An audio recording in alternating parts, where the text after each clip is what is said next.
material I just gave on the high-achieving, low-achieving teachers is part of the SAGE study. In fact, the report that I sent you contains the achievement data, but almost all the report is on the high-achieving and the low-achieving teachers. Well, that's where it's found. CERAI, SAGE, and that's where it's found. As I was browsing for some other reason, I came across this module on staff development based on effective teaching out of Utah, and it's very good. I looked it over and I'm saying, if you wanted it or want to give it to someone or want to use it, it looked like it was one of the few things, it was very good. I wrote the author saying, hey, I never heard back, but it's a very good thing. Someone asked me questions about preschool before we go on to the next one, and I just thought I'd sort of catch up. The research, I have a piece at the end, but you may be too sleepy. The research you just can't beat the research on the advantage of beginning reading in kindergarten or earlier. It's consistently coming out that way. The Chicago study where they began, it was an academic preschool, and these kids were doing better at the end of sixth grade. Dolores Durkin, just a wonderful researcher who was at Illinois, decided 15 years ago to find African American kids from low-income families who were reading at grade level. And she went to Decatur, a little town 50 miles from Champaign, to find these kids. And she said she thought, they'd be in one school, one teacher, one principal. She found 27 African-American kids, poor, who were reading at grade level at the end of sixth grade. So, what school? The first thing she found was none of these kids were in any of these schools all through sixth grade. They were going to. There was this circuit from Decatur to Chicago and back. None of the same teachers, none of the same principals. Didn't seem to be any of that. Okay. What happened? She found that for every one of these kids, someone in the family, mother, aunt, sister, grandmother, taught them how to read before they came to first grade. And this focus on, by the way, the IQs were not exceptional, 102, that these kids had that systematic reading and focus on reading right from the start. And here they were at grade level or above at the end of sixth grade. So again, more evidence for this, the important, and no loss. The notion that childhood gets lost, etc., just has not been borne out by the research. That's it. We're now into the third part. When we're teaching math, when we're teaching spelling, when we're teaching spelling, when we're teaching computation, we teach kids an algorithm. Algorithms for math, algorithms. We teach kids algorithms for these skills, for writing. We teach kids algorithms. And the instructional practices, the high achievement practice, focus, all these the teacher uses to teach the algorithm which the kid applies. Oh, that'll do it. Okay, sorry. The teacher, with my voice, you don't need it. The teacher uses these procedures to teach the algorithm which the kid uses. Now, in reading comprehension, there's no algorithm. There's no algorithm to come up with the main idea. There's no algorithm to come up with a summary. There's no algorithm to teach kids how to write an essay. There's no algorithm. What you have are general rules, but no algorithm. So in place, and this is where the word scaffold comes in. What you do is you support the learner through, and we're going to be talking about these supports, and they're all written up in my handout. You support the learner through these supports, and the learner somehow constructs the higher level, and this is higher level, ability in the area, okay? So what we're giving the kid is concrete prompts, like use concrete prompts to enable. One of the studies has taught kids to ask themselves questions, to ask questions about the materials. This is part of reciprocal teaching. They get passages, paragraphs, and the kids practice looking at the material and asking a question about it, and the kids go back and forth. Study after study has found that when kids, and in order to ask questions, we give them some support. So we say, a question will begin with who, what, why, when, where. That's the scaffold. That's the concrete prompt. Your book has almost 100 concrete prompts that the other two presenters have assembled, and they're listed and they're laid out there, and many of them are excellent. And what they do is they serve to support the learner in essay writing, in overlays, just like who, what, why, when, where, and they all serve to support the learner. That's one piece. And in the bottom, what we, the teachers, do is provide them with general strategies such as modeling, thinking aloud, models, hints. I'm going to be talking about all. We provide them with these general scaffolds which they use through the cognitive strategies. Push it down and down. And this is where construction comes in. The student constructs the ability. For example, we have found that teaching kids to generate questions, that when one group is taught to ask questions about the material and practice, okay, they're superior in reading new material. They're sometimes superior on standardized tests.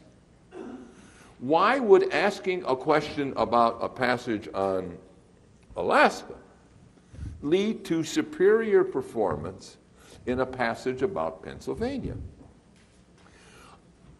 We don't know because we can't investigate, but the current guess is that having to ask questions, having to practice this, led to the generation inside of an approach, a structure, a way of doing things that leads to the improved comprehension. Okay? Let's see. And okay.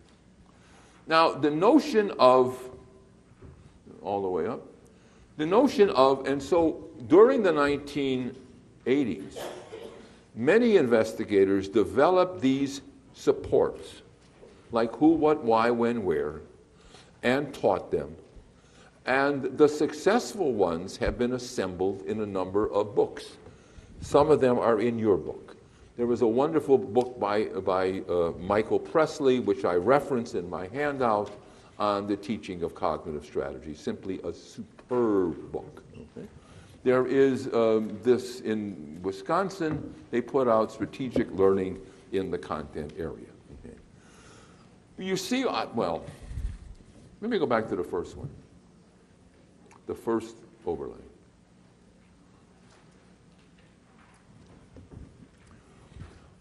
The effective teaching literature, which I talked about earlier, really fits in here.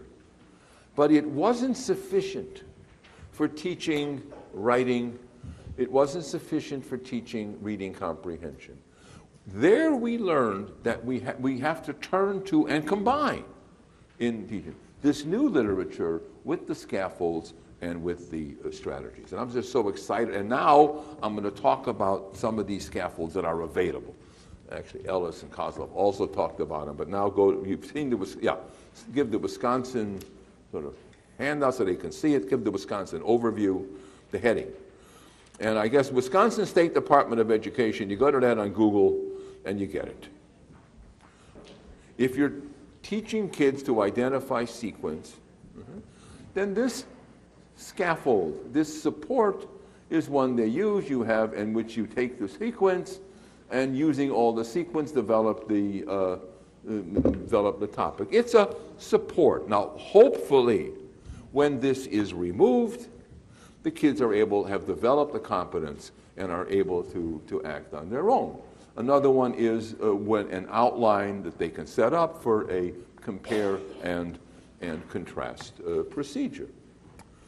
I once, some of you may have heard of the 5-step essay, where the 5-paragraph essay. The romantics hate it. They think it constrains writing. I was in an advanced class I had heard about Ray Gulak, who was identified as an inspiring teacher. I was looking for those. And I went in this class, and he was teaching an advanced class that had just finished studying Macbeth. And he was going to teach them to use Macbeth to develop an argument on using the scaffold of the 5-step essay. And the first thing is you come up with a good topic sentence, a catchy sentence, and you provide the support. Second paragraph is argument 1, support.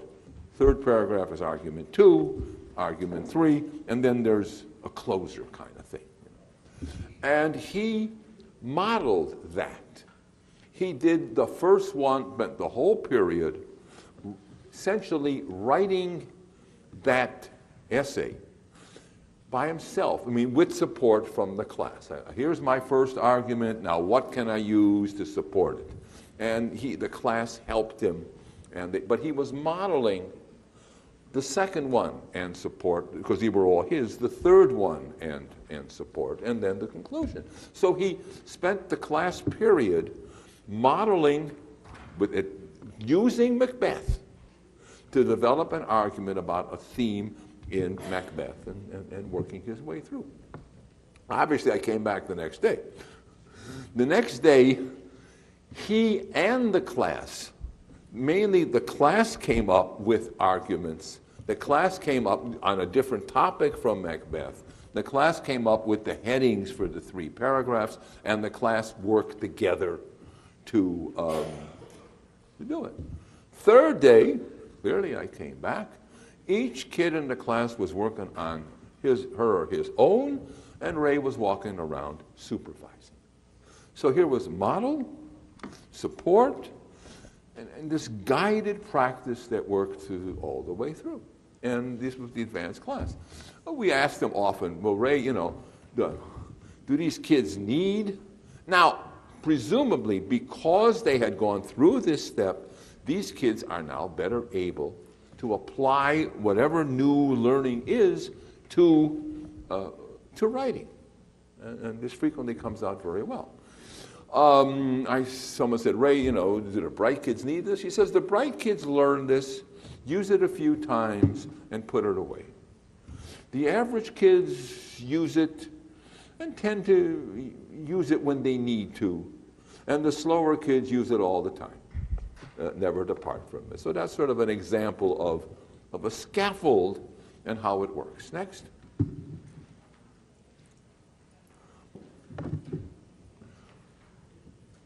Okay. Now, this didn't. Okay. Now, what I did, and this is in my handout. I went to these studies, these experimental studies, and I found 50 or 60 of them. I went to the studies and said, how did they do it? And I took out of those studies the methods they used and put them together in a paper. It originally was 40 pages, and by working hard, I managed to get it down to like 15 now, parts of that thing. Someone once said, I'm sorry this letter is so long, I didn't have enough time to make it shorter. And so I got it down to 15. And it is, I sort of love doing it. In fact, Carla Meister and I helped me because there was such genius. There was some, it's like looking at a work of art. There was some such genius, such thoughtfulness in developing this sort of thing. And what we have here, by the way, is a similar sequence to what was going on in the effective teaching research. In other words, first, this is the overview. Okay. Number one is your demonstration. You provide the prompt, and then you demonstrate it. And here is where things like models and thinking aloud comes in. Thinking aloud is a type of model, and I'll come back to it. And then you guide practice, provide feedback, but sometimes ingenious feedback was provided, and finally, independent practice. But there are things in these studies, and they're in there, that you never would have seen just by going into the classroom. But if we'll see, many of the teachers then use this in their own teaching. And these are a list, and they're written out in the paper, a list of lovely ideas about teaching that I think can be used by teachers. Now, I wouldn't go in and tell a teacher, hey, I went to this conference and Rosenshine gave me 15 things. Here's the do it. What I'm trying to do is just, we don't want to overload. 2 or 3 of these ideas they might find useful. And let's sort of, let's go over some of them. Models. If you're teaching, in this case, they would teach the kids to ask questions. The teacher would first model the asking of the question. Okay? The teacher would model the 5-step essay. There were scaffolds on how to summarize. The teacher would model the how to summarize, but the model. Okay? Number 2, think aloud. That's new. That sort of came out in the 80s, and I find it's very useful.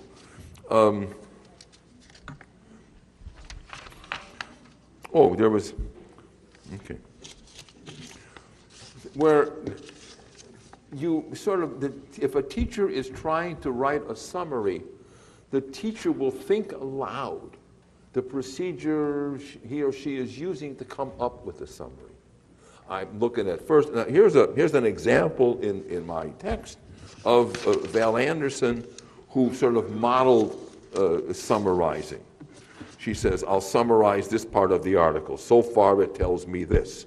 Since the title is The Spanish Inquisition, then I think that this must be important. I'll sum up by saying, and then you'll say, well, they didn't say this, they didn't say that. It's modeling the procedure either for writing or for math problem solving or for comprehension. So that's model. In the guided practice, what these people would do would come up with techniques that would simplify the task. I don't know why they say regulate the difficulty. I changed that, and now it's reduce the difficulty. Okay? For example, when Palinsar taught the kids to write questions, she'd start with a single sentence. And they would practice writing a question about a single sentence. And this would fun. After that, she would model trying to generate a question about 2 sentences or about 3. Okay?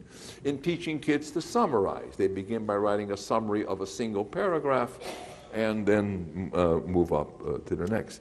There was this one study where they were teaching kids to summarize, and they began with material that was 2 levels easier than where the kids were at, and then moved it up. So it was providing for that.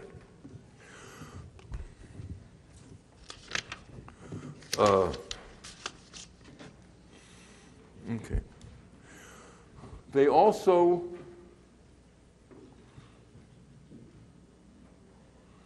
this is a common thing where the teacher would know where the kids were going to have problems and talk about that to the kids so that parents are anticipated the inappropriate questions that the kids would ask. You say, now here's a question that's too broad, and they'd have an example. Here's a question that's too narrow, and they'd have an example. Effective teachers always know where the kids are more likely to make errors, but this is sort of a way of adding to it. Provide a cue card. Kind of. I go in schools, cue card. If kids are learning to ask questions, they have the who, what, why, when, where. Okay. If it's a 5-step essay, they have the cue card. If kids are learning to summarize, there's a cue card of the steps you go through in summarizing. I'll be in classrooms sometime where they have the cue cards on everyone's desk, and always the teacher points me and says, cognitive strategy cue. I'm not sure how effective some of those cue cards are. They look good, but they're on there. Okay. A checklist. Some wonderful examples of a checklist that came out of these studies. How well did I identify important information? These are studies that work, by the way. How well did I link information together? Did I use good signal words? A good question, did give the criteria of a good question. Frequently there was comparison, of course, with models of expert work. The students did the essay, and then they would write a summary, and they'd look at a model of a summary. They'd look at a model of good questions. They'd look at a model of essays. Again, we have the chance of the kid to learn that from the thing. Fix-up strategies. You can't use them all, but this was a good one, where what do you do when you're having problems? Some of the comprehension stuff focuses on this. And here we have, in some of these studies, this was one by Breiter. First of all, reread difficult portions of the text. Read ahead to see if the problems clear up. And then there was independent practice with new examples in the thing. Now, if I was working with teachers, I would certainly work with them on the scaffolds. But you can't leave it at there. You see, the question is, which of these additional supports and prompts in yours would you emphasize when you're talking to them or when you're supervising them? I wouldn't give the whole list. Certainly thinking aloud, models, fix-up strategies are 3 that I would recommend, but feel free to select the ones you feel more appropriate, but my advice would be, don't push too many at once. Okay? And they're all summarized nicely in this article. Next overlay. Okay, now when you put this one up, okay, there's some numbers, you put it up, there's some numbers on the side. Cover the numbers real fast.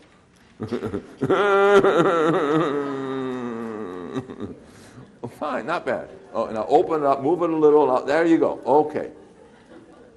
This is a review that Carla Meister and I did. Okay. We got a hold of 50 studies that had taught kids to ask themselves questions, and then in the studies, they looked at student achievement on new material as part of the post-test. And what we saw was, well, there were different ways in which they taught the kids to ask questions. One group taught them to use the who, what, why, when, where. In another group, they were taught, well, there are 3 types of questions. There's literal, there's search the text, and there's outside the text. So they were taught those 3. Another group was taught to ask questions that focused on the main idea. Fourth, they gave the kids questions and said, use these questions on the material. The fifth, they taught the story grammar. The story has the characters and the characters' conflict and the resolution, and it's a beautiful. The story grammar thing is a lovely scaffold for organizing the materials. And the last one, we don't know what they were doing. Now, place your bets.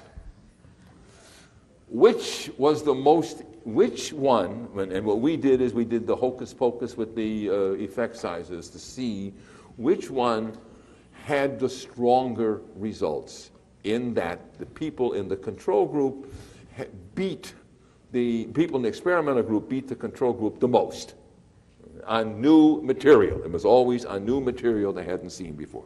Which was the best? Place your bets. Don't tell me, tell your neighbor, so at least you're committed. And which is the worst? And which is the worst?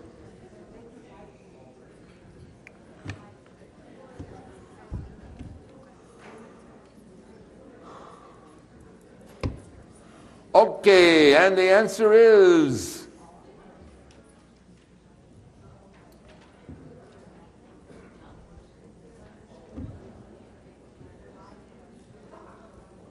number 4.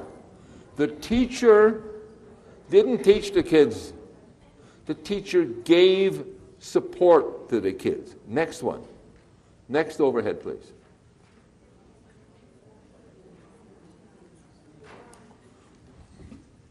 Yeah. Okay. That's it. This is what Allison King did. This is the scaffold. This is the prompt which she passed out to her. She did this in 6th grade, and she did this in college. They used these prompts to develop questions and ask them to each other.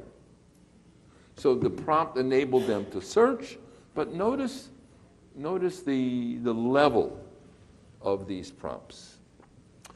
Now, this is something which the Romantics would say you should never do. There's too much direction here. But this scaffold turned out to be one of the more powerful ones, because it directed their thinking better.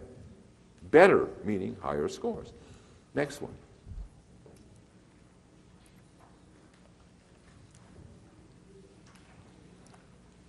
No. That's it. Valerie Anderson did this when she was teaching. She was teaching kids who were able to decode but just had no sense of comprehension. And they worked in groups. And these were the kinds of questions they asked each other in the group.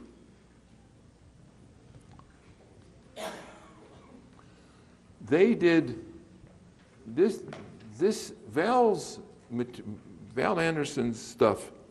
These kids did better on achievement tests, standardized achievement tests, than any other group. You see what's happening. I think. What do I see? What's happening? They're asking questions, both in the King and in the Anderson. They're asking questions that require the kids to do a deeper level of search than they would have had, because it's more support, than they would have had only with the who, what, why, when, where. And what we care about is not do they generate questions, but the level of search that they're going in, and whether or not that level of search generalizes to their independent reading. And so what's happening here is questions that promote a deeper search. Okay. We can leave this up for a while. One of the things I also do is look at schools where 75% of the school is on free or reduced lunch, and at the end of 3rd grade, they're reading at grade level. There are 2 of these schools in southern Chicago. Both of them require uniforms. In one of them, I barely got in because they didn't have a tie, and so the teacher had a kid give me his tie, so I wore that the day I was there. I now have a tie in my car.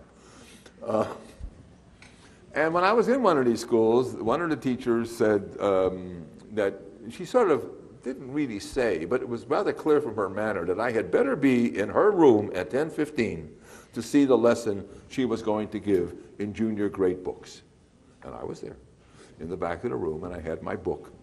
And what junior grade books is, and it's been studied and it works out well, is high-level, great, good literature where someone else has developed the higher level questions for it, and the teacher then asks these questions, and the kids have just a lovely discussion based upon the quality of these questions. And there were questions there I never would have thought of, in this, and this was, good. It was a Langston Hughes story, the one that I was directed to. And there's something, I believe, something to be said for the importance of these of these questions and providing this rather higher level kind of thing in the learning. And so that's sort of where it is. One of the topics I almost decided to study as soon as I retired was those schools where kids who have 70% or higher free and reduced lunch are reading at grade level. And there are lists of these schools, and I'm looking for more of these schools.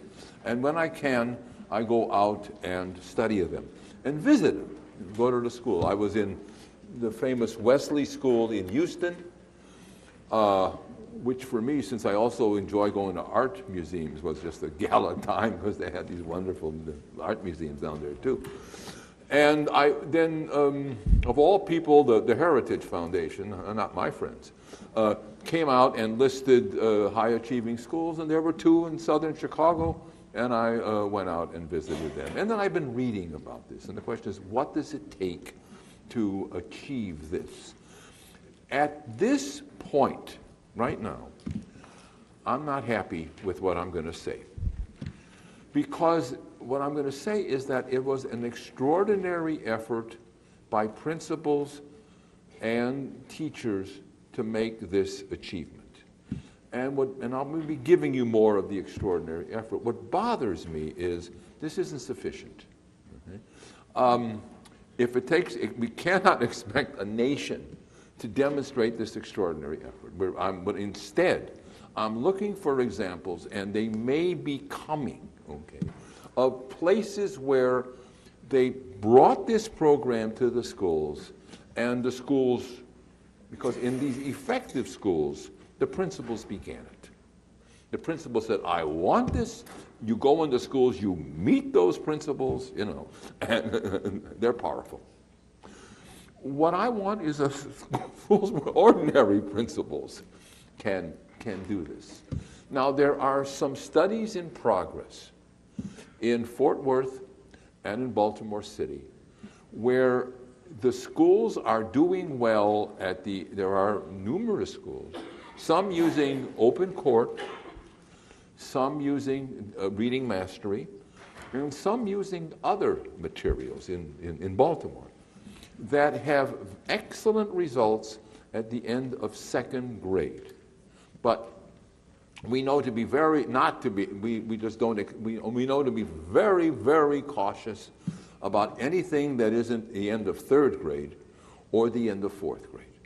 Because as frequently you will see in these schools that they're high above grade level in 1st grade, drops, and then by 3rd grade, they're not reading above grade level. So you cannot extrapolate from one to the other. But I'm told that sort of the new open court has both comprehension and the other. And so I'm waiting. If there's the things I want to see may come out of Baltimore, may come out of Fort Worth, or it may not. So because the issue is not, can we talk about and identify and praise these extraordinary schools, which deserve praise, but how can we convert this into work with ordinary schools? Okay, so I'm going to talk about the extraordinary schools, but remember that's not sufficient. Okay, The teachers, each school developed a unique program to raise achievement in their school. I asked this one, what basil are you using? And he said, well, what are you using? We're changing it over to summer. So they were busy, developing and changing their own material. But this development was done by exceptional teachers and exceptional leaders. Of course, they aligned instruction to meet the state test and the standardized test. I mean, I never knew that there were workbooks for the Iowa. There were workbooks for the California, and they had these workbooks and these worksheets. I happened to be there a day when they were going down there, and they're going through it, and they were using the worksheets for the state test. Of course you teach to the test. It's going to make more sense. What they frequently find is a sawtooth effect, but if you're using, let's say, the Iowa, each year you use the Iowa, scores go up, and then if you shift to the California, scores drop. Of course. I mean, the format changes, the content changes, you're learning the skills that are asked for by the Iowa, and you get better at teaching them, and then there's another variety in the California. So it was aligned to the test. They were, one says, one teacher said, you have an opportunity to be creative. Remember, the Milwaukee teachers were creative. But you shouldn't spend a lot of time on latitude and longitude if it's not on the test. A great deal of time was expected from the teachers. The teachers participated in decision-making, but were also expected or willing to work long hours.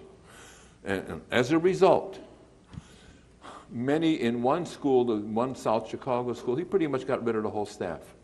He said, I want teachers who are going to be dedicated. I don't want them going home at 3 o'clock, with a smile and a couple of sheets. I want these hard-working, dedicated teachers. He had them.